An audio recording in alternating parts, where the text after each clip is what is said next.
Serving a forehand serve, you have three options. You can serve a long serve,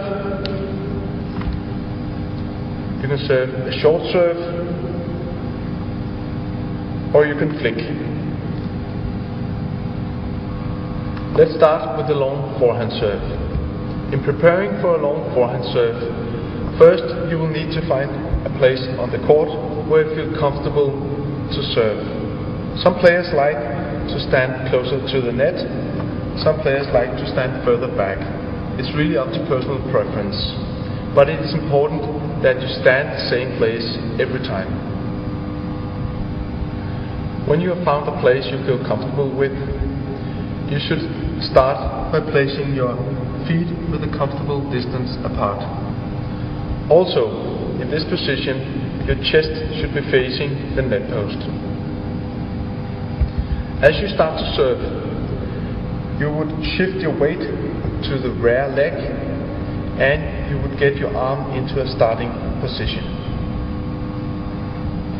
In this position, the shuttle should be held in front of your body and the arm holding the racket should be elevated so there is around 90 degrees between the arm and the side of your chest. Your elbow should be bended to approximately 90 degrees. Your wrist should be cocked to the side like this, and you should be holding a forehand grip. As you start to serve, there are several steps happening at the same time.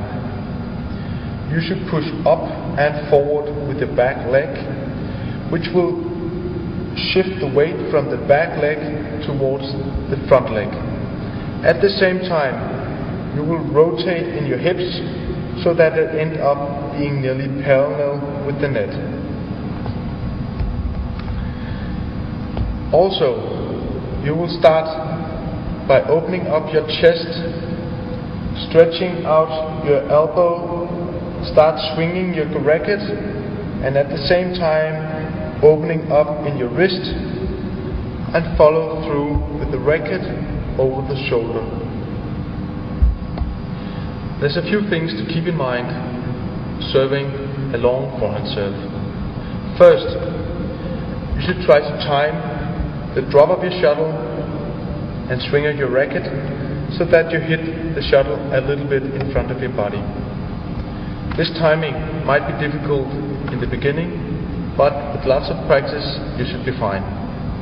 The second thing is, as you swing your racket, you should be careful not to open up too much in your wrist, as this will tend to slice the shuttle out of the court. The third thing is, as you serve, you should try to aim for a point high above the back line, as this will allow you to hit the back line more consistently. The preparation for the short forehand serve is almost identical to the long forehand serve. The only difference in the starting position is, instead of holding the shuttle far away from your body, you should try to move it in closer. As you start to serve, there are several steps happening at the same time.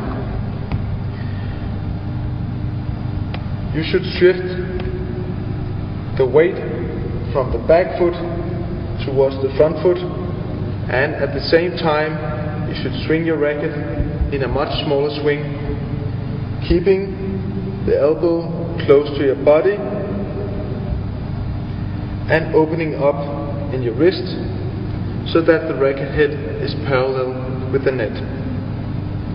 Also, the follow through is much smaller in this short forehand serve than in the long forehand serve.